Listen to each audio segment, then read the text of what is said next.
Episode 8, Étude in Black, debuts Columbo Season 2 on September 17th, 1972. Even though this is the premiere episode of Season 2, it was actually filmed second. The first filmed episode is one we won't talk about for a little while, named A Stitch in Crime. The working title for Étude in Black was Étude for Murder, and it was written by Stephen Bochco, born 1943 in New York. His name is already quite familiar with us, as he has written Murder by the Book, Lady in Waiting, and Blueprint for Murder. And our director is Nicholas Colasanto, born 1924 in Rhode Island, who is well known for playing Coach in the TV series Cheers. He was also Tommy in Raging Bull. Colasanto will be directing one more future Columbo episode. So remember, Peter Falk left for New York the day after filming Short Fuse in September of 1971 in order to perform on Broadway The Prisoner of 2nd Avenue. Well, now it is June of 1972, and Peter Falk has finally returned to Los Angeles from New York to start filming Season 2 of Columbo. To Peter Falk's surprise and disappointment, he learns that the creators of Columbo, Richard Levinson and William Link, never intended to go past the first season of Columbo, and they're quitting. The new producer for Season 2 is Dean Hargrove, born in 1938 in Kansas. We've actually already met him long ago in March of 1971 as both the writer and producer for the pilot episode Ransom for a Dead Man. Dean Hargrove also helped write the teleplay for this episode, Étude in Black, but he is not credited for it. Even though Peter Falk was disappointed about Levinson and Link leaving Columbo, Hargrove ended up being a much better fit for Peter because Hargrove was more of a laid-back kind of guy. Therefore, he and Falk rarely had any conflicts with each other, unlike the regular conflicts with Levinson and Link. Now it is Season 2 when they begin showing little teaser clips from the episode before it starts to try to make you want to watch. But I personally do not like this because I don't want little spoilers, even for a show I've watched 100 times. But every once in a while, these teaser clips will include something that is not actually in the episode. It's very rare though. Anyway, our episode immediately begins with some intense, angry-sounding piano playing. Maybe this is his Étude in Black. An étude, by the way, is a short musical piece designed to provide practice material for perfecting a particular musical skill. As the man stands, we notice his beautiful grand piano has a stuck key, and that he is in quite an elegant room. Just look at that ceiling, and the staircase. And this ceiling! Goodness.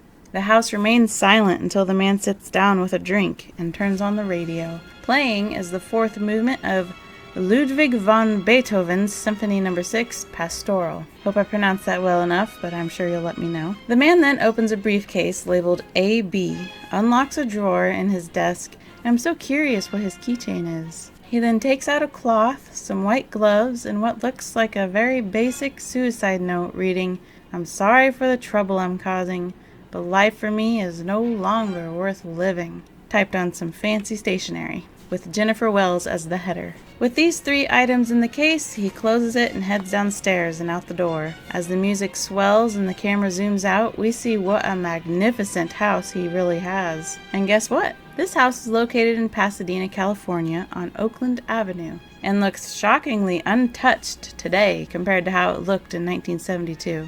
I would also like to clear up a little fun fact that is false and therefore it's no longer fun, but many people love to say that this house is the same one in Fresh Prince of Bel-Air. It is not. Yeah, I admit they look similar, but they are not the same house. The Fresh Prince house is located on Bristol Avenue in Los Angeles, California. You can't even see it from the road. Well, anyway, let's go ahead and introduce this man. His name is Alex Benedict, played by John Cassavetes, born 1929 in New York. Cassavetes was a very ambitious man who not only acted but also wrote and directed his own films. Some of those being Husbands, A Woman Under the Influence, The Killing of a Chinese Bookie, Opening Night, and Love Streams. Other films he is known for are The Dirty Dozen, Rosemary's Baby, and Mikey and Nicky, co-starring with Peter Falk. Even though he didn't care for television, John Cassavetes was also the star of the TV series Johnny Staccato. Oh, and he was also one of Peter Falk's best buddies of all time. They met on the film Machine Gun McCain in 1969, and Peter was captivated by John's creativity and confidence in everything he did. Peter Falk couldn't understand why someone as gifted as John Cassavetes would waste his time acting in such a run-of-the-mill picture as Machine Gun McCain. Cassavetes says it's the price of artistic freedom. All of Cassavetes' films were funded with his own money and made the way he wanted, using the people he wanted, and no studio could interfere. He took these acting roles in films he didn't really care for in order to finance his film visions. Cassavetes asked, and Falk agreed, to be in his next film called Husbands, released in 1970. John Cassavetes' directing style was very unconventional, and at first Peter Falk hated it and claimed he would never work with him again.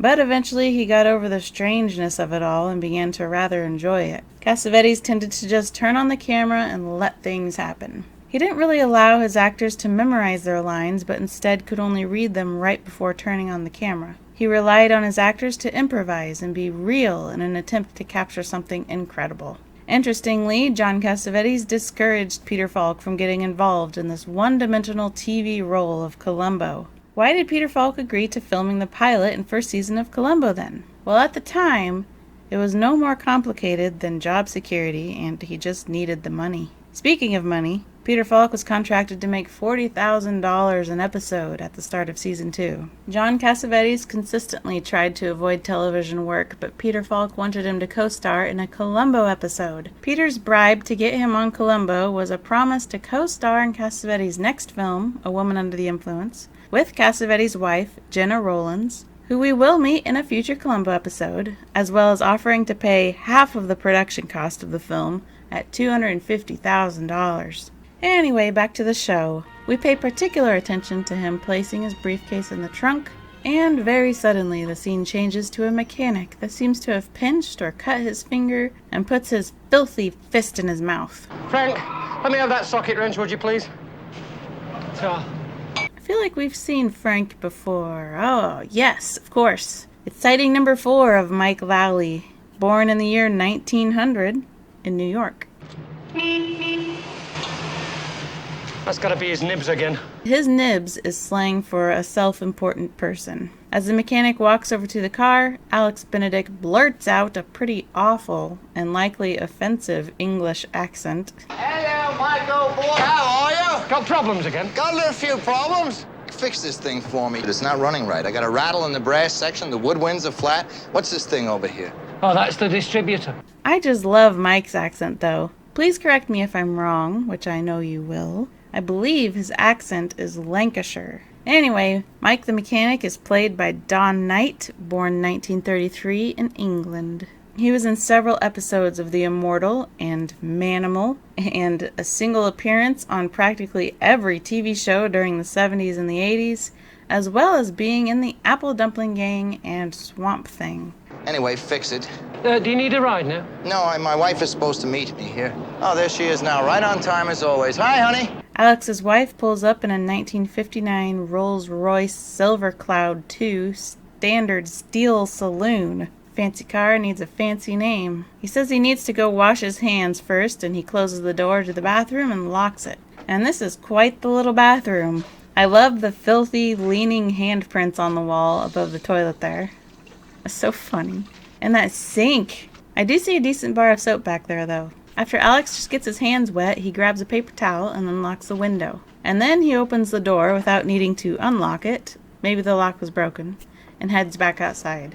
Ducking under a 1947 MGTC and passing by an SS-100 Jaguar, he gets in the car with his wife and they back away. Alex, stop that. Why should I? Still, that happens to be improper behavior for the conductor. Sounds like he's having a little trouble keeping his hands on the wheel. This location and their route here is ultra accurate. That road they just went down leads directly to the Hollywood Bowl, which is where many scenes throughout this episode are about to take place. Here is what this area looks like today. Here is the current Hollywood Bowl sign on North Highland Avenue. Well, let's go ahead and travel down this road together real quick. Lovely foliage along the way. Isn't this nice? What a beautiful day out, too. And to our left is the Hollywood Bowl, where we will be spending a lot of time today. Big, isn't it? I'd like to visit it someday. Columbo will appear right there later on. And look, these people get free concerts. Well, I'm getting distracted, so let's move on. Did you know that Brahms used to tell dirty stories? And Beethoven, he was, Yes, I know. You told me he was a sex maniac.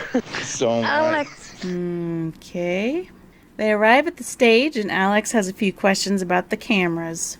Frank, you in the control room? Yes, Mr. Benedict. I would like to vary these camera positions from last time. How would you like them, Mr. Benedict? This TV director is played by Wallace Chadwell, born 1927 in Texas. He had a very short acting career, obtaining just 10 credits in a few TV series like The Name of the Game and Bonanza. One on me as usual, and I think we should have a camera stage left, and I think we should have a camera wild. I want to get away from these usual dull looks. Yes, Mr. Benedict. Think we can arrange to make that happen exactly like that during the concert? Alex. I mean, I just don't want any of that during the concert. Is that clear? From what I've read, this little scene is a good illustration of John Cassavetes and Dean Hargrove's relationship. Those two had immediate friction with one another and did not get along from the start. Cassavetes stuck his nose up at television and anyone who works for television. Hargrove described him as an egomaniac looking for trouble. How do people ever listen to symphonies before the age of electronics and stupid technicians? Alex says he's going to go to the dressing room and he doesn't want to be disturbed. Then he sneaks up behind a security guard. Uh-oh. Is he gonna kill him? Hello, Carlos. Mr. Sit down, sit down. Oh, I guess he just wanted to scare him. Listen, I don't want any calls of visitors. And he heads for his dressing room. Those must be all his proudly displayed piano recital ribbons. In his dressing room, we find Alex's wife waiting for him. She hands him his mail and his music and a kiss, and then leaves. Then some eerie music begins to play as the scene crossfades into Alex straightening his bow tie. And suddenly he's running down a moving walkway wearing sunglasses and a trench coat over his tuxedo, blending in seamlessly with the world around him. By the way, this pretty intense music was composed by Dick de Benedictis, born in 1935 in New Jersey. It's time to get very used to hearing this man's name because he will be our composer for 22 more Columbo episodes. He also regularly composed music for Diagnosis Murder, Matlock, Quincy M.E., Father Dowling Mysteries, and Jake and the Fat Man. And now we know where Alex was running to, Mike the Mechanic's classic car garage. He runs past a 1962 Rolls-Royce Silver Cloud 2 LWB, another fancy name for another fancy car, and a 1937 MGVA saloon, and around the corner to the bathroom window that he unlocked earlier. If you watch the brick wall closely while Alex is climbing through, you can see the whole wall shake a little bit, revealing that this filthy, dirty bathroom is just a set. As he enters the garage, he takes off his sunglasses to find his car is up on the lift. So he goes directly over to the switch and lets it down. He must have inquired about that at some point in the past because I would have no idea how to lower it without a little bit of searching. And I really like how impatient and upset he gets over this.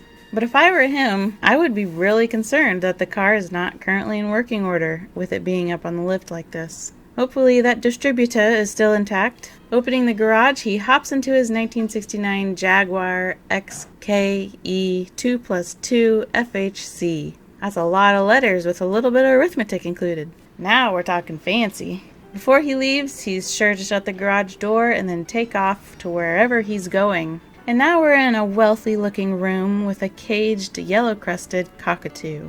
And the worst fake piano playing I've ever seen. If the camera would have been a little bit farther to the right to at least block her hands, then I probably wouldn't have even mentioned her acting. But look at this! What is this? Uh-oh. He's sneaking up on her. Is he gonna kill her? Hello, darling. Oh, I guess he just wanted to scare her. What's the matter? Did I scare you? Just for a second. I was feeling all the hairs on the back of my neck. That's just sex. What? Well, he takes his coat and sunglasses off and sits down next to the lady with the legs. She said she didn't think he was going to come over because he was probably angry at her. How could I be angry looking at you? I just don't like ultimatums, that's all. I don't like being a secret mistress. It's not my style. She tells him she wants something better than the situation they currently have. You look a little funny. Well, it's a marvelous choice you've given me, to divorce my wife or you'll make a scandal out of our love affair.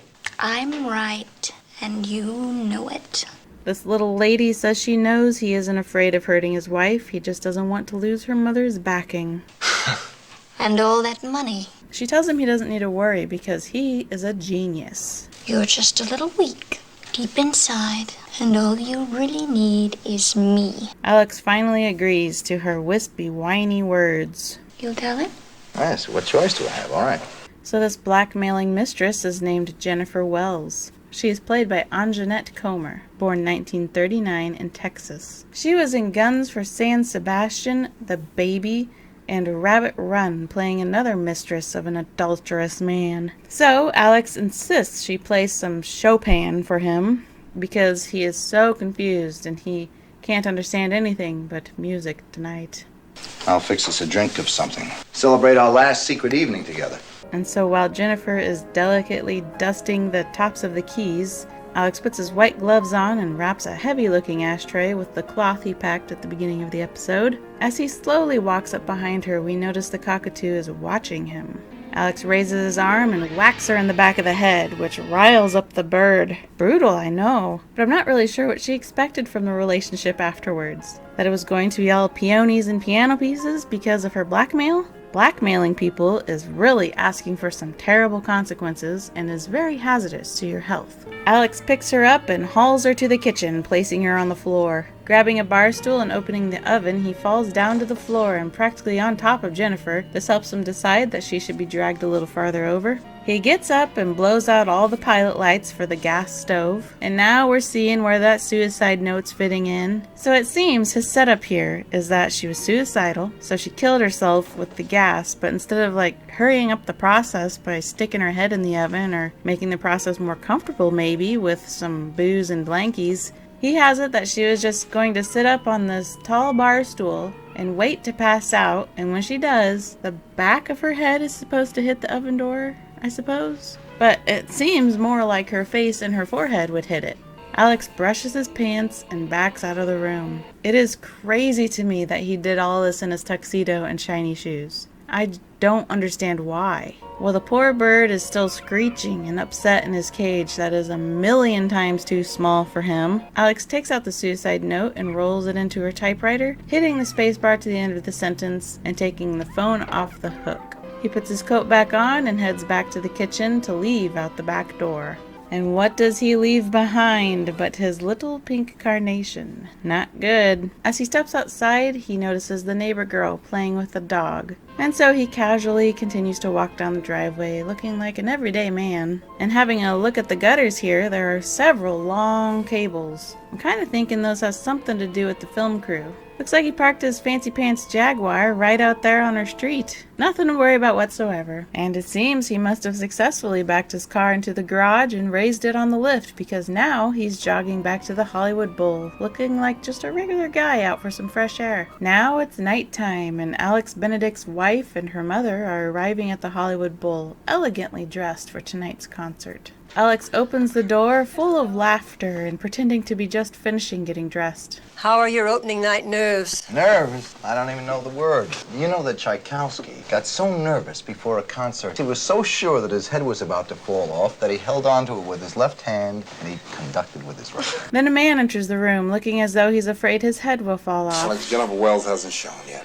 What? Did you phone her? Yes, I phoned. The line is busy, and it's been busy for half an hour. Alex grabs the phone. Operator, I've been trying to reach 555-7921 for quite some time now. The line's been busy. Alex's wife immediately catches on to that. Why does he know Jennifer's number so well? Alex's wife is named Janice, and she is played by Blythe Danner, born 1943 in Pennsylvania. She was in every episode of Adam's Rib and Tattingers. She won 2 Primetime Emmy Awards for her role in the TV series Huff, and she was in several TV movies, some being You Can't Take It With You, The Great Santini, Inside the Third Reich, Guilty Conscience, Never Forget, and A Call to Remember. She was also in the film Meet the Parents, as well as its sequels, and Hal's Moving Castle. I remember when I very first watched this episode, I was positive I'd seen this actress before, but I could not place her. Then I looked up her filmography and didn't recognize anything she was in at the time. Finally, I learned that she is the mother of Gwyneth Paltrow. Turns out she looks and even sounds a lot like her mom, and now everything makes sense. Anyway, the operator says no one's on the line, and so the phone must be off the hook. And Alex throws a loud and dramatic fit. All right, well, People in their houses all over America waiting for a concert, and she left the phone on the Why don't don't you call the police? Cancel her out! I don't care if she arrives right now! You tell the orchestra, William. So this poor guy that got the brunt of Alex's yelling is named William, or Billy Johnson. He's played by James McEachin, born 1930 in North Carolina. He's a Korean War veteran that was almost fatally wounded and nearly left for dead. But he was rescued and survived, and a few years later became an actor. You'll find him in the TV movies Short Walk to Daylight, The Alpha Caper, and several Perry Masons. He also was in several episodes of Adam 12, Matlock, and First Monday. We will get to see him once more in a future Columbo episode. So, flustered William picks up the phone. Hello, operator. Will you give me the police, please? And now, the concert begins. That's some intense conducting you have there, Alex. Goodness. Well, I love the editing that goes on during this scene. This piece, not song, it's not a song, is the same one played at the beginning of the episode when Alex was packing his little briefcase in preparation for murder. Beethoven's Symphony No. 6. So we see a couple cops sent to Jennifer's front door to see if anything funny is going on. No one answers, so they head to the back door. Now returning to Alex's conducting, I think Cassavetes pulls off the look of a conductor quite well with his wild hair, but his conducting is something not to be forgotten. And back to the cops. Knocking, noticing the door is locked, leans in and smells the gas. Partner leans in and is like, yep, break it down. The music swells again at such a perfect time as the cop flies through the door. Back to Alex flinging his baton around. We imagine at this moment the police have found Jennifer and are calling in some detectives, technicians, and a coroner. Something that could be up for discussion is if Jennifer died when she got hit in the head, or did she die from the gas? But it'll just be something that we could discuss because Stephen Bochco never wrote anything like that into the episode. Alex then gets a glimpse of his lapel and double takes, realizing he has lost his boutonniere. Suddenly hearing the screeching of Chopin, the cockatoo, and the flower is not in the same position we last saw it. Must be some windy gas blowing it around. Anyway, the freeze frame on him realizing his boutonniere is gone is very good. I like it. And then the scene fades to a new musical piece by Wolfgang Amadeus Mozart, the fourth movement of Ein kleine Nachtmusik. How was that? Good enough, I hope. Translated to English, it is A Little Night Music. Alex is comically flailing about and grinning as he conducts this one. This here is another example of a superimposed video onto the TV screen. They're getting really advanced with it because the camera pans and they manage to keep the picture on the screen. I wonder how they did that back then. Here is a doctor that looks like he is about to give Columbo a shot with a huge needle. But the phone rings. Would you hold this a second, Lieutenant? Dr. Benson. Benson, huh?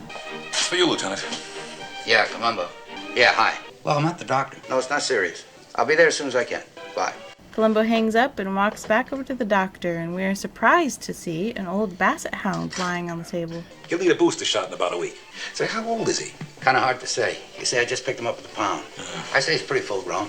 Yeah, I'd say he's full grown too, Columbo. I have a bit of backstory to share on this introduction of Columbo's dog. NBC insisted there should be another regularly occurring character in the show. They suggested a young cop, or maybe one of Columbo's family members. Levinson and Link did not like this idea, so they told Bochco to write in a puppy for Columbo. But director Colasanto disagreed with it being a puppy and suggested the dog should look like Columbo. And so they picked out an older, lethargic Bassett Hound that just kind of went with the flow, like a twig in the arms of a mighty stream. The canine actor's name is Henry, and he was rescued from a shelter in Burbank, California by animal trainer Ray Berwick. Ray Berwick was an animal trainer and coordinator for the films The Birds, Damien Omen 2, Gremlins, and the TV show Lassie. Originally, Peter Falk had the same reaction to hearing Columbo's getting a dog as when he was told Columbo was going to drive a junker. He didn't like the idea because Columbo had enough quirks, but Colasanto asked Peter Falk to at least meet the dog and see what he thinks. On the first day of shooting, Falk walked into the room where the dog was sitting and he immediately melted. The dog was perfect. The first dog was very old.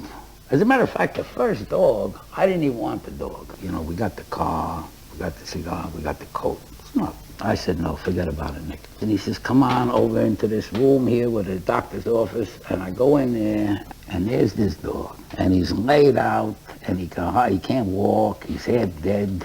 He's 1,000,000 years old, and he's irresistible. I mean, you fall in love with this thing.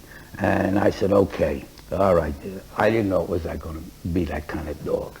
And that poor thing, he was so old that at the end of the first year, he died. Kind of cute, isn't he? He'll be all right. I haven't named this guy yet. You don't have any ideas? There's a name I've always heard, and I've never seen a dog that had it. Fido. Fido. Columbo wasn't real enthusiastic about Fido. And it is true. I've met hundreds of dogs, and none of them have ever been named Fido. Have you ever known a dog named Fido? Look at this limp dog.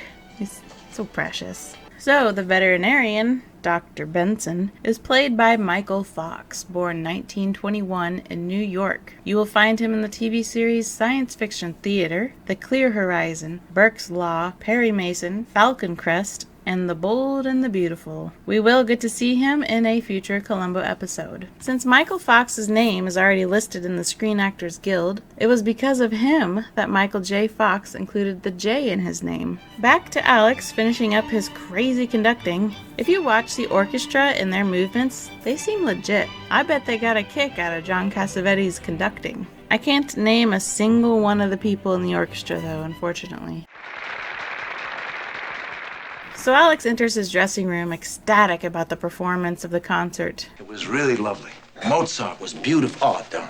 All the work we put into it really paid off. It was so exciting. We were at one together. Jennifer Wells is dead. The police say she committed suicide. I can't stand suicide. Then Columbo goes on about the dossier he was given about Jennifer. Female Caucasian piano player born Kenosha, Wisconsin. This is what they gave me. He mentions in her scrapbook she traveled the world, met with famous and respected people. She was superbly talented, fabulous, and a genius. And on and on. Look what the department gives me. Female Caucasian piano player born Kenosha, Wisconsin. I totally see what you're saying, Columbo. This human being has been reduced to a sentence. Look at these pictures. Girl has a wonderful shape, don't you think? But wait, what? Look at those eyes. Bedroom eyes. All right, hold it down, Columbo. The girl is dead, after all. No bleach there, regular hair. No fear there. No heavy makeup. Got a girl with a body, money, and a career. Take it easy, Columbo. Would you go on like this if she was ugly and poor? So add that. What's missing? A man. Woman like that's gotta have somebody. But that's me. I'm paranoid. Every time I see a dead body, I think it's been murdered. Can't imagine anyone murdering themselves. I like to see everyone die of old age. The man that is sitting here listening to Columbo go on about Jennifer is played by Henry Beckman, born 1921 in Nova Scotia, Canada. You'll find him in a whole lot of TV shows, some of them being I'm Dickens, He's Fenster, Peyton Place, McHale's Navy, Here Come the Brides, Funny Face, Bronc, and Check It Out. Columbo tells a cigar-smoking detective not to touch the note left in the typewriter. Sure. Sergeant Meyer here is played by Lou Nova, born 1913 in California. This guy is a world amateur boxing champion, winning 40 professional fights and known for his cosmic punch. When he gave up boxing, he became an actor. He was in What a Way to Go, Blackbeard's Ghost, as well as several single appearances on a variety of television. This episode of Columbo was his final acting role. Then Alex walks into the house. Sorry, sir, you can't come in. I'm Alex Benedict. Let him in. I'm the conductor of the symphony there. We're all deeply concerned. Can you tell us anything about Miss Wells? No, not really. Not about this. I only knew her as a great artist. Now this is just amazing. Zooming into the flower like that. I love it. Then Alex vigorously takes his coat off and bends over to pick up the flower, which has moved again. Must be from all these windy policemen. Columbo glances over, noticing Alex putting the flower in his lapel. Find something? I dropped my flower. My coat must have knocked it off. Now, I just cannot figure out his thought process here of putting the flower on rather than just pocketing it. Also, I'm kinda suspicious that Columbo may have already noticed the flower on the floor earlier. What do you guys think? Columbo introduces himself to Alex and lets him know how big of a fan he and his wife are of him. Thank you. That's very flattering of you. Did you see this? Columbo lifts the cover of the birdcage, confirming to us that Chopin has been killed by the gas as well. So, I guess you could say this is another double homicide. This would be our 4th double homicide. The first double homicide was in Murder by the Book, where Ken killed his writing partner, Jim Ferris, and the witness, Lily Lasanka. Second was Suitable for Framing, with Dale Kingston killing his Uncle Rudy and his accomplice girlfriend, Tracy. Third was Short Fuse, where Roger Stanford killed his Uncle David and Quincy, the chauffeur. Columbo asks Alex what time he arrived at the bowl. Around 5:30. My wife dropped me off. You don't drive? Oh, yes, I drive. I left my car overnight at my mechanic's. And then suddenly, some guy with a hairdo flies into the house, ranting about there being no way Jennifer would have killed herself. You come and see me tomorrow. You understand? You come and see me tomorrow. And he quietly turns around and leaves. Lieutenant, if there's any way you think I might help, please don't hesitate but to call me. Famous Columbo villain offer that they always regret later. As Alex leaves Jennifer's house, there are TV reporters waiting outside, and they ask him why she killed herself. The world of music has lost one of its brightest lights. Jennifer Wells was an incredibly talented artist. I'm sorry, that's all, folks. Thank you. Did you see all those neighbors loitering outside? Look at him. Vultures. As Columbo walks to his car, he sees there is a little girl looking inside at his dog. Is this your dog? Yeah, I guess it is. How would you like it if somebody locked you up like that? Well, I didn't want him to get out. We learn that this girl's name is Audrey, and she was friends with Jennifer. She often took care of Chopin when Jennifer was off traveling for concerts. Yeah, who's Chopin? Her bird, the cockatoo. Didn't you see him?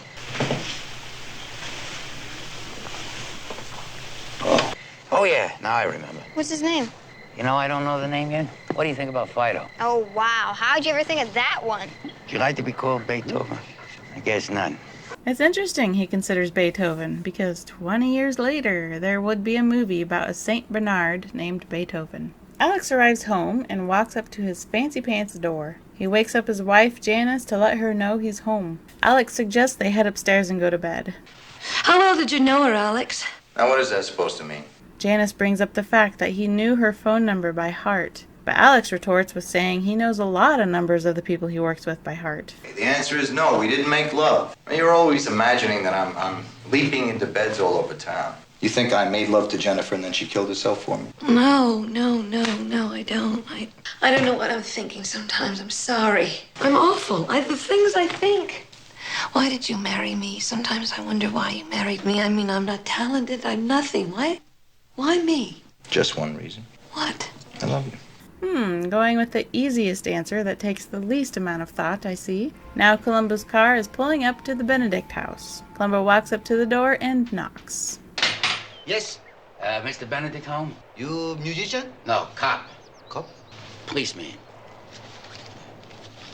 Ah! Come in, please. You musician. That's so funny.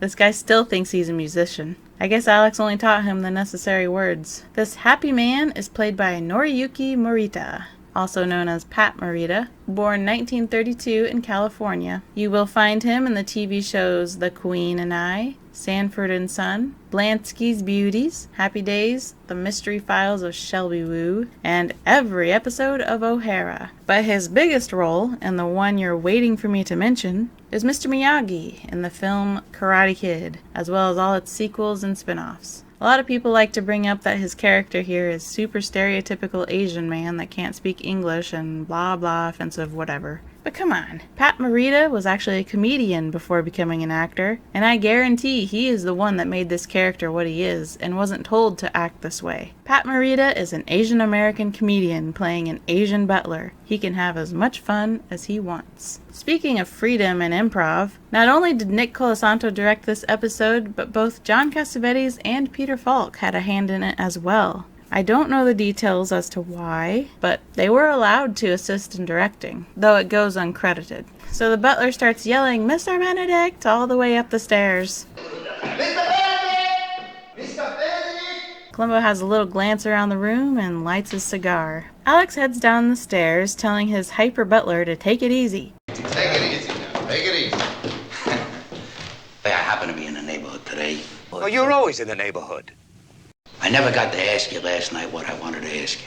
Go ahead. Columbo asks Alex what he pays in taxes on the house. $18,000 a year. Columbo does a little bit of figuring and comes up with the price of the house. Place cost you $720,000. $750,000. Did you have anything specific that you wanted to talk to me about? How much do you make? I think that's very impertinent. How much do I make? Yes, that is quite impertinent, Columbo. Generally, people do not like to talk about how much they make or how much something costs. I don't know if it's like that all over the world, but it's definitely like that in America. I make $11,000 a year. Well, that sounds awfully low to us today, but with inflation, he was making almost $75,000 a year. Columbo continues adding up all the wealth in the house and the workers employed to take care of it. Well, let's say $900,000. That's 90 years' work for me just to live here, without eating. Alex is like, okay, so what's the point? But Columbo never gives a point. He then suddenly asks for Alex's autograph for his wife. Columbo leaves and the scene ends. It seems like this autograph bit would have been used somehow for clues or handwriting comparisons, although the episode never shows him ever writing something and being a clue, but it's just there, I guess. Many people say this scene was pointless and used for filler only. I do agree that it was filler, but I don't believe it was totally pointless. It seems to me Columbo is confirming his suspicion that Alex Benedict does not make enough money to cover the cost of the house and living there on just his conductor's salary. Speaking of fluffy fillers, it is commonly pointed out that John Cassavetes has a haircut for this scene, and the prevailing theory is that it was filmed later to fill up time. You see, this episode was about 30 minutes longer than any episode in Season 1. Excluding the pilot episode, NBC wanted it that way in order to maximize their profits from advertisements, since this Season 2 debut was highly anticipated and people would certainly be watching. The original script was not written to be any longer than a typical 75-minute episode. So you'll notice a few scenes sprinkled throughout that were very likely filmed later. This scene is one, and I believe the scene with Columbo poring over Jennifer Wells' body in Bedroom Eyes is another. And as we continue the episode, I'll mention another scene that I'm suspicious about. Now Alex is being dropped off by Janice to pick up his car from the shop. Who's that? I don't know. He said he was a friend of yours. As Alex walks over to his car, we hear his engine being revved and soon find out it's Columbo. Now this is highly inappropriate of Columbo to be in someone else's expensive car and just sitting there revving the engine. I would have been very upset at him. Would you mind telling me what you think you're doing? What a car.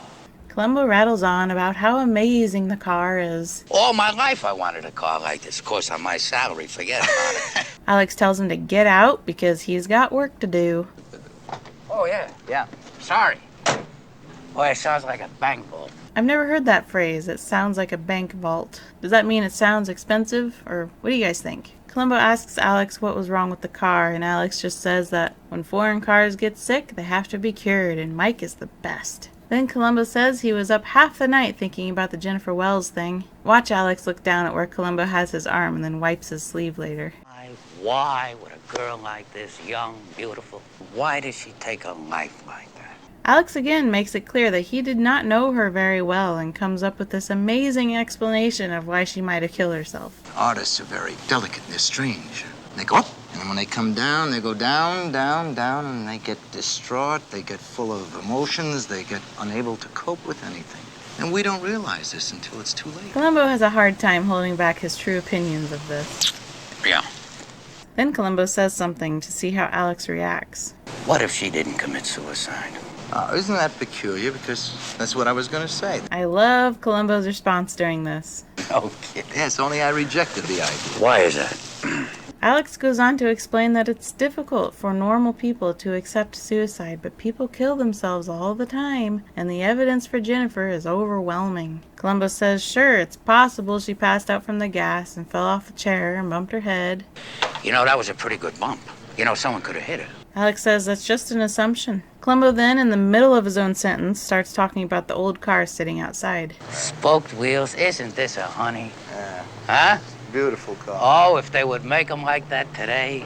Oh, Columbo, if only you knew what was to become of our cars. Columbo brings up Jennifer's bird and that she's had that bird for years, and you have to love those birds to keep them because they are a lot of trouble. Why didn't she take the trouble to save that bird before she turned on the gas? She was simply distraught and just forgot. I mean, what about the suicide note? You know, there's something funny about that. You know, most of those notes are written by hand. This one was typed. Alex says she typed everything because her handwriting was so awful that even she couldn't read it. And all of her rehearsal notes to him were always typed. Oh. Alex says he's really got to get going, but before he leaves, Columbo thanks him for taking the time to talk to him, because this is a lonely business. Then Alex figures he would leave Columbo with a final thought. Now, see, I can understand how she might have killed herself. But what possible reason for someone to kill her? You got me there. I feel so sorry for you, really. Good luck to you. Columbo innocently asks Mike to have a look at his car. Here it is. This is your car? This is my car. Well, exactly what do you think's wrong with it? To tell you the truth, I think the engine is missing, but you know, I can't be sure. That's funny. I have read that when Peter Falk picked out the Peugeot from Universal's backlot to be Columbo's car, it was missing its engine. I guess you don't have these kind of problems with a car like Mr. Benedict's. Not quite, no. What was wrong with his car? Nothing serious, I suppose. He just felt it was idling a little too fast for him. Columbo asks what Mike thinks about his car. I only work on foreign cars. What is a foreign car? Oh, I know, but there are limits, mate, you know. The sign back there for Slim's Eat-A-Burger helped me find this location on the map. Though Slim's has gone out of business, there was still record of its existence online, so I got an address. This giant Amazon van is in the way, but it does seem like this is the correct location. Even though the building has certainly been remodeled, it still has the same look about it. There are also still parking meters here too. Now Mike's garage, on the other hand, is completely gone. It's an apartment now, or something. It would have been right here that Columbo's car was parked. That must be old Slim standing out there. Now on to a new scene. Everett! Imagine seeing you here. Lunch here every day, Liz. There's Katherine Jansen again. Last time we saw her was at the dedication party in Blueprint for Murder, and before that, she was at the inquest in Lady in Waiting. I'm so sorry about the Wells girl. Oh, that reminds me. I have asked the Symphony Board to approve a scholarship donation in the name of Jennifer Wells. This lady, again, is Janice's mother, named Lizz, and she is played by Myrna Loy, born 1905 in Montana. She was one of the few stars who started acting in the silent era and was able to successfully transition into the talkies. She was in Bitter Apples, The Prize Fighter and the Lady, The Thin Man, The Best Years of Our Lives, The Bachelor and the Bobby Soxer, and Mr. Blanding Builds His Dream House. What do you think? Good idea. I'll spread it in all my morning papers. This man, Everett, is played by George Gaines, born 1917 in Finland. He was in the TV series Punky Brewster, The Days and Nights of Molly Dodd, and Hearts Afire, as well as the films Tootsie and Police Academy, as well as its sequels. We'll get to see him once more in a future Columbo episode. The man next to him, Durkee, is played by Charles McCauley, born 1927 in Kentucky. He's in a couple episodes of Star Trek, the original series, Days of Our Lives, Ironside, and Barnaby Jones. Remember how I wanted to identify the Doctor in Ransom for a Dead Man? Well, here he is. We will see Charles in one more future Columbo episode. So the whole purpose of this little interaction is for Lizz to create this scholarship in order to distract people from negative gossip that has gone along with Jennifer's death. But it would be nice if we could just stop any unpleasant publicity, don't you think? Everett and Durkee leave, and Janice asks her mother what Jennifer was like, and if she was the kind of woman that men would have found attractive. Why would you ask that? What a silly question. She was a pianist, the poor dear. It's something that should concern none of us. Now I'll order for you. That response is so funny to me. It doesn't answer anything. So, I am suspicious that this is another added-on scene. It's not really important in any way. We just learn a little bit about Lizz, that she is very concerned about keeping up appearances, and that she still orders for her fully grown daughter. Also, another reason why I think this scene was filmed later is Janice's outfit. It seems like it is covering something up that is difficult to conceal at a certain stage. It's no secret at all, if you've done even the smallest bit of reading on this episode, that Blythe Danner was quite pregnant with the daughter I mentioned earlier, Gwyneth Paltrow, during the filming of this episode. I never would have guessed she was pregnant, but once you know that, and you pay particular attention to her, she is often covering herself with her arms or clothing. Back at the Hollywood Bowl, we hear a little tune that almost everyone is aware of, named Chopsticks. It is actually a waltz, and the original name was the Celebrated Chop Waltz. Anyway, as we zoom in, we quickly find out it is Columbo playing. Alex flies in with his Jaguar and gets out and is like, what the heck? He walks onto the stage while keeping his head from falling off and then starts clapping in hopes of making Columbo stop playing. I've wanted to play the piano ever since I was a kid, but I could never afford it. Columbo really emphasizes his lowliness in this episode. You're quite a magician. Not too many people could find me. I think that if anyone wanted to find Alex, the best place to look, other than his home, would be here. So it's strange to me that he says not many people could find him here. Alex asks Columbo what he can do for him, and Columbo brings up the suicide note that they were talking about together earlier. I've got something here that I thought you might find interesting. Columbo brings out Jennifer Wells' typewriter. Now, I don't know how much typing you do. I'm going to explain something to you, and the minute you don't understand it, feel free to stop me. Now, this is complicated. I want to get it clear myself. Columbo talks through the scenario of if someone was typing something, and then they take the paper out and set it down, but then remember there is something else they wanted to add, so they roll the paper back into the typewriter so that the keys are lined up exactly where they were before. You're still with me? I'm standing here. Right. Okay, that's good. Columbo is so funny, trying to make sure Alex understands this extremely complicated scenario. He goes on to explain that if you were to continue typing on the paper that was removed and put back into the typewriter, it would always be a little bit off. Come here, watch what I mean. Come here, if I show it to you, you'll see what I mean. I'm going to take the letter S here, and I'm going to type over the original S. So how did Columbo know it wasn't perfectly lined up without already testing his theory beforehand? Pretty close after all, but he saved this moment of experimenting for when Alex was present. The second S doesn't match with the first S. That's because you rolled the paper back in wrong after you took it out. That paper is just the way we found it. That paper's never been touched. Exactly. So how did you know without testing your theory earlier, Columbo? I'm very curious about this. Why would a woman who's going to commit suicide type a goodbye note, put it in the machine, and take it out again? I don't know.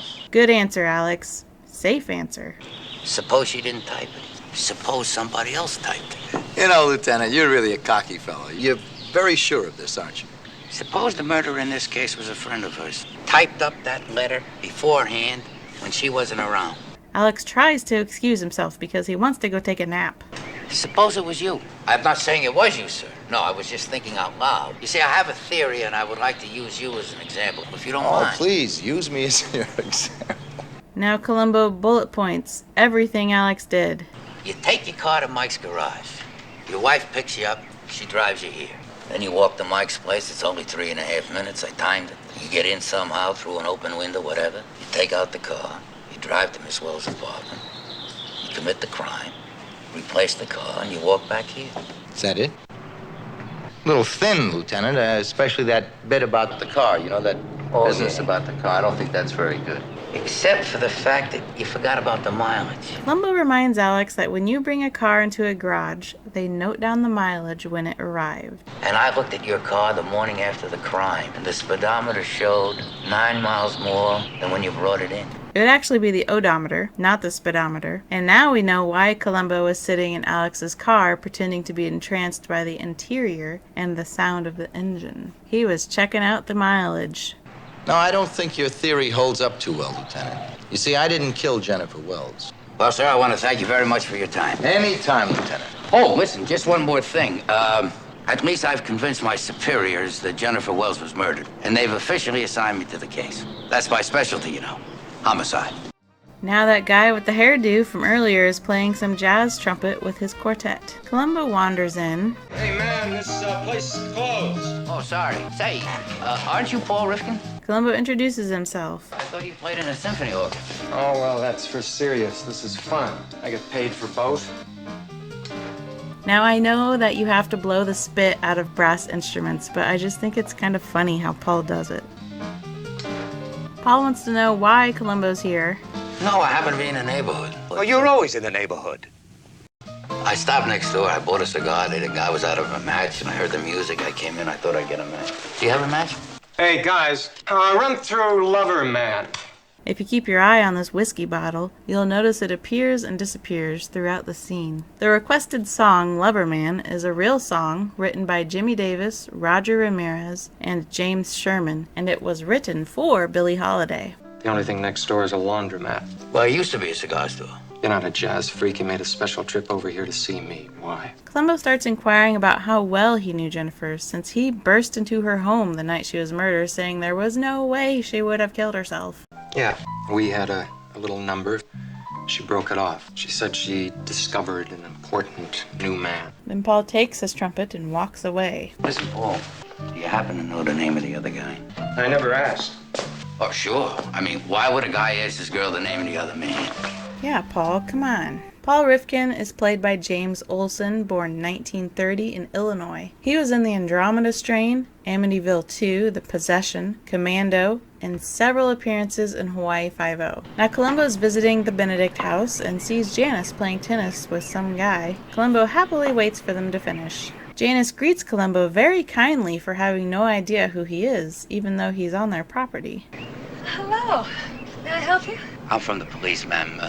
Lieutenant Columbo. Columbo lets her know he stopped by to visit with her husband. Beauties. What are they, carnations? Yes, that's right, they are. Terrific for a lapel flower. Well, I grow them especially for Alex. You know, he likes to wear a boutonniere when he conducts. Columbo says he wanted to talk to Alex about Jennifer. Rope. I think I will have a little of that tea. I want to talk to everyone that knew her intimately. I really enjoy it when Columbo uses certain words to see what kind of reaction he can get. I beg your pardon, I really don't think that Alex knew her better than any of the other artists that he works with. Oh, no, I meant no offense, ma'am. He's a subtly tricky man, isn't he? We have this new development in the case. I thought maybe you'd be able to help me. Well, I don't know what you mean. What case? We think Miss Wells was murdered. I just learned that she was having an affair with somebody. Oh, well, I'm really not interested in all of that, Lieutenant. And I certainly don't think that Alex can be of any help to you. You know that for certain? Well, of course I do. What are you implying? I just didn't know how you knew what he didn't do or what he... I'm really not interested in talking about this. And Janice gets out of this uncomfortable conversation as Alex walks onto the scene. Alex lets Columbo know he's getting tired of his harassment. Columbo pretends like he's going to leave, but of course he doesn't. I better go. I'll tell you what happened. I heard Miss Wells was having an affair with some other man. I came over here because I thought maybe you had heard something. Of course, she put me straight on that. And then Columbo does leave, making it pretty clear to Alex that he thinks it's him. Now we are in Janice and Alex's dining room with a butler-servant man pouring a drink for them. He is played by Victor Toyota, born 1922 in California. He's one of our uncredited only actors you can find in Kojak and Quincy M.E., and we'll see him once more in a future Columbo episode. Alex lets Janice know that Columbo is gone. So what is it he's after? I don't know exactly. I don't think he knows either. Alex, is there anything that you should tell me? Janice is a really interesting character because it's very clear that she knows something's wrong, but she keeps trying to talk herself out of it. But sometimes you know it. There's something wrong. What is it? Janice, stop it. Getting tired of your insecurities. Now stop hounding me. Alex then immediately apologizes for saying such things and says he's not mad at her. Give me a smile. That's not much of a smile. Come on, eat your food. Yep, something's wrong. Now, we are at a ballet class, I suppose, with a man instructing a group of 8 to 12-year-old girls. Columbo asks for the girl we met earlier at his car. You remember me? Of course, you're the man with the dog. I gotta tell you something. I'm very impressed with you. Oh, really? Is it my body or my mind? No, seriously, Audrey. Give me a break. Yeah, seriously, give us a break. Why would you write that into her lines? Was this funny back in the 70s? An awkward line similar to this, given to a young girl, shows up in a later episode as well. It's very weird. If you sit and watch the ballet practice in the mirror there, they are all in unison and the instructor seems to be doing a good job. Now I wonder if this is a real group of ballet girls and this is their real instructor. Anyway, Columbo's trying to find out some information on Jennifer's boyfriends. Columbo asks if she met any of them. Every time he'd come around, I'd have to leave. Who's he? The one in the tuxedo. In fact, I saw him leave her apartment the same day she, you know. If you saw him again, would you recognize him? Of course. As we've learned, this girl's name is Audrey, and she's played by Dawn Frame, born 1953 in New York. She has 7 acting credits. She was in The Laughing Policeman, A Taste of Evil, and Cage Without a Key. And now a startling scene change to images of Hitler. What is going on? And Alex, conducting. Why such intense, crazy music for this part of the film? They're just walking. Columbo asks the security guard if he can go into the room where Alex is. The security guard is played by Troy Melton, born 1921 in Tennessee. He was both an actor and a stuntman. He performed both stunts and acting on the TV shows Boston Blackie, The Cisco Kid, and Bonanza, and was just a stuntman for the films Dirty Harry, Magnum Force, The Deer Hunter, and Pee-wee's Big Adventure.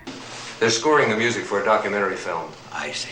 I'm glad that was cleared up. Wasn't sure what was going on in there. And now back to this wild, unpleasant music being performed while these Nazi cars drive slowly down the street. Alex is otherworldly with his conducting here. It's just amazing. They finish the scene and the lights come on. Jimmy, what'd you think? Beautiful. Yeah, beautiful. Alex says he wants to speak to Paul real quick.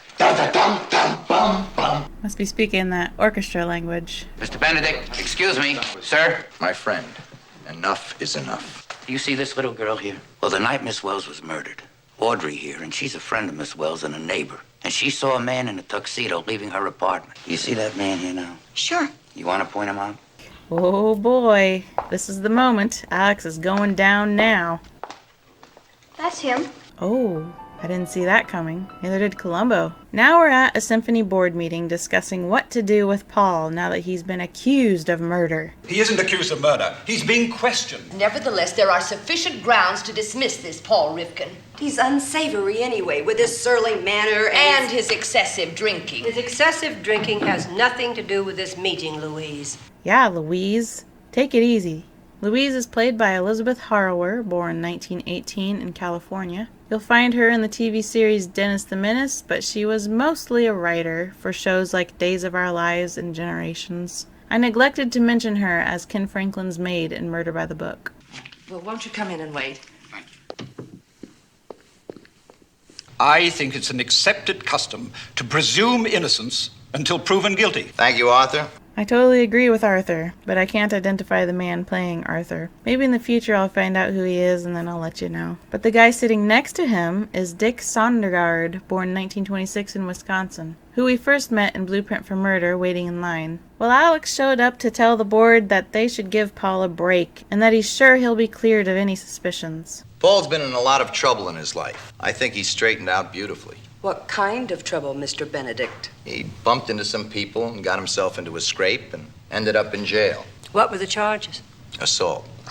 The blonde woman is played by Diane Travis, born 1935 in Illinois. Of the 30 shows she's been in, Columbo is the one that she's been in the most, with 8 total appearances. Scene changed to Lizz having a talk with Paul and Columbo lingering in the background. She says Alex did his best to defend Paul. It seems you had questionable taste in friends. Well, some of them were busted for smoking grass. I smoke grass sometimes, just about like you drink gin. Didn't you ever have a drink of gin during Prohibition when gin was illegal? Let's not get smart about how old I am. Prohibition began in 1920, as a reference. Then Lizz brings up his jail record for his assault on a woman. Well, Mr. Benedict really gave me quite a defense. Yeah, I punched a lady right in the nose. She was trying to steal my wallet when I was asleep. Paul gets upset and says he could not have killed Jennifer. Why not? I loved her! It's true. I was there the day that it happened. I've already told this to the lieutenant. Paul explains that just 3 months ago, Jennifer fell in love with somebody else, but she would let Paul come visit on the side. It's the truth. The lieutenant believes me. Well, that's right, ma'am. I don't believe he did it. Lizz begins explaining how important the orchestra that she created is to her. Aside from my daughter, this is my baby. And if anybody tries to hurt either one of them, he's out. The axe. Anybody. This comment makes Columbo think. Paul ends up just getting suspended with salary until this drama is cleared. Now be a good boy and vanish quietly. Columbo confirms with Lizz that anybody could get axed. Even the maestro? Especially Alex. You mind if I have a drink? Now things make sense to Columbo of why he would kill Jennifer. Back at the vet with Columbo and his dog who needed another shot. And look what's playing in the background. Then Columbo turns around, realizing the concert that played the night of Jennifer Wells' murder is on TV again. So it's on tape. They got it on tape. I never thought of that. Now, Alex conducting some more. Columbo shows up to the rehearsal and sits down behind Janice. Alex silently wraps his baton on the stand, and everyone quits playing immediately. He gives some instructions to the orchestra. Quasi una fantasia. Huh? What does that mean, what he just said? It's Latin for like a fantasy. From everything I've read, quasi una fantasia is not Latin, but Italian. We learn in later episodes that Columbo can speak Italian, so I guess it doesn't make much sense for him to ask Janice what it meant, although Columbo could just be doing Columbo things and asking questions he already knows the answer to. Alex turns to look behind him and sees Columbo is here again. This ruins his concentration, and he again silently wraps his baton, causing the whole orchestra to stop playing in unison. All right, ladies and gentlemen, that's all for today. We'll try it again tomorrow when you feel more like working. Thank you very much. Excuse me, I hate to keep bothering you people, but I have something which I think will interest you. Nothing you could possibly say could interest me. It's only going to take 2 minutes to get this whole thing cleared up. It will be the last time you ever see me. I promise that. Well, let's get this thing cleared up once and for all right? Thank you. I really like Janice's hairstyle here. They enter the TV room together and, oh, Janice changed her hair to just a ponytail. You can sit right here. Like something to drink? Coffee? Something cold? Lieutenant, can we please get on with this? Columbo brings up the fact that Alex always wears a flower in his lapel when he conducts a concert, and Alex says, yes, he does. Frank, would you roll the tape? I really love the exchange between Alex and Columbo here. That's the opening night concert, am I right? Obviously.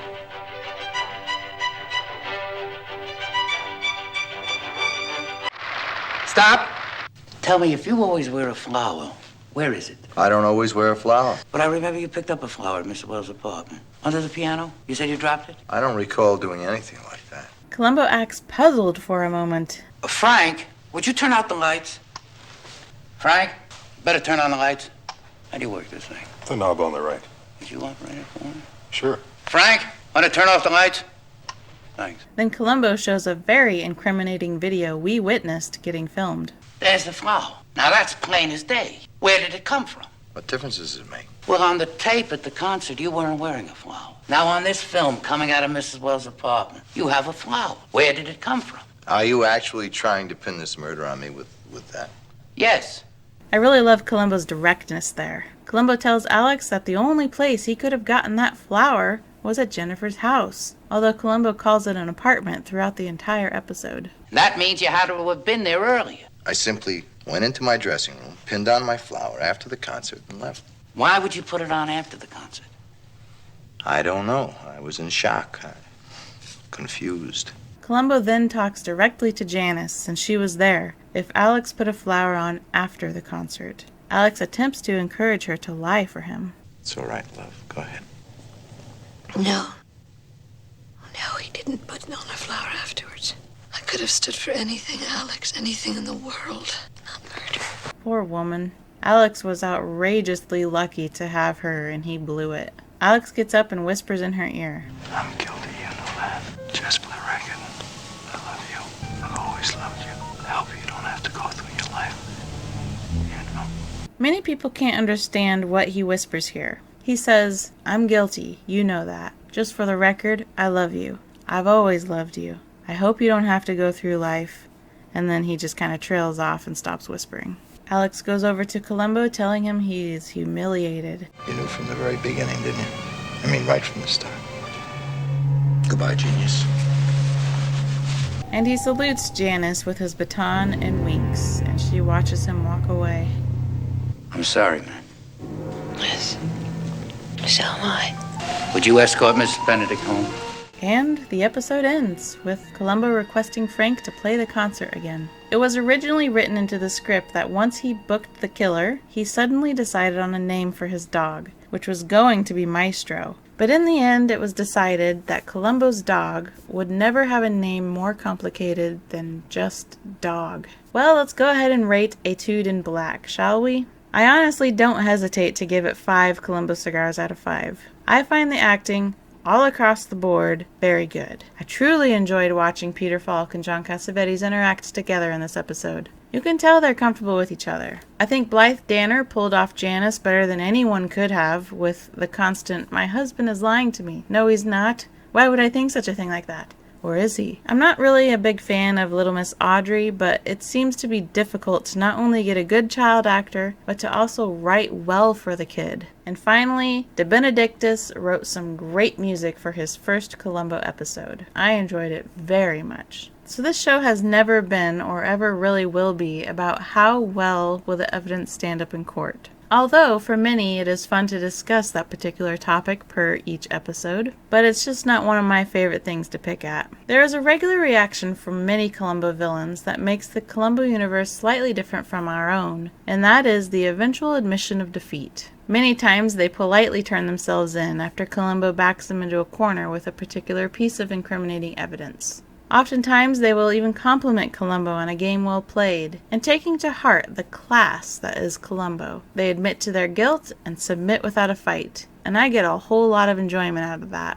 By the way, Étude in Black was my first Columbo episode. My mother is the one who introduced me to Columbo, and I would love to hear from you if you remember what your first Columbo episode was and what were the circumstances. And you're probably asking me, Shauna, why did you suddenly start including the year and location everyone was born? Well, because that kind of stuff is interesting to me. I really don't plan to go much deeper about the actors' lives unless something really stands out about them and I want to mention it. But isn't it neat to run across an actor born the same year or the same state, province, territory, or country as you? It is for me anyway. But if I'm going to start doing that, maybe I should make up for some of the main names in all previous episodes. We got a little bit of time, don't we? I'll just list the murderer and the murdered and some of the main supporting characters. So, prescription murder. Well, the obvious place to start is our star, Peter Falk, born 1927 in New York. Jean Barry, born 1919 and also in New York. Nina Foch, born 1924 in the Netherlands. Catherine Justice, born 1942 in Ohio. William Wyndham, born 1923, again in New York. Now Ransom for a Dead Man. Lee Grant, born 1925 in New York. Harlan Ward, born 1917 in California. Patricia Maddock, born 1951 in Colorado. Harold Gould, born 1923 in New York. Episode 1, Murder by the Book. Got Jack Cassidy, born 1927 in New York. Martin Milner, born 1931 in Michigan.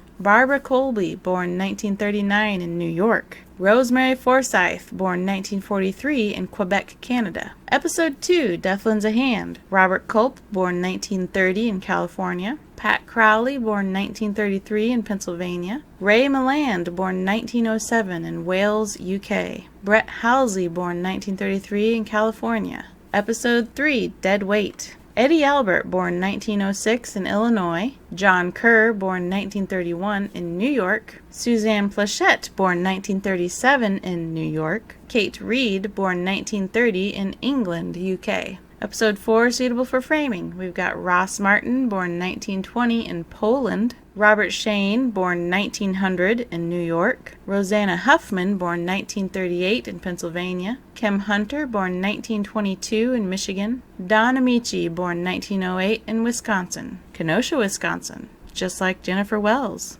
And then Mary Wicks, born 1910 in Missouri. Episode 5, Lady in Waiting, we've got Susan Clark, born 1943 in Ontario, Canada. Richard Anderson, born 1926 in New Jersey. Leslie Nielsen, born 1926 in Saskatchewan, Canada. Jesse Royce Landis, born 1896 in Illinois. Episode 6, Short Fuse. Roddy McDowell, born 1928 in England, UK. James Gregory, born 1911 in New York. Lawrence Cook, born 1930 in New York. Anne Francis, born 1930 in New York. Ida Lupino, born 1918 in England, UK. And Episode 7, Blueprint for Murder. We've got Patrick O'Neill, born 1927 in Florida. Forrest Tucker, born 1919 in Indiana. Janice Page, born 1922 in Washington. And Pamela Austin, born 1941 in Nebraska. And there you have it. We are up to date now, for the most part. And if you're still here, I am impressed by your restraint and endurance. Now that will take you far.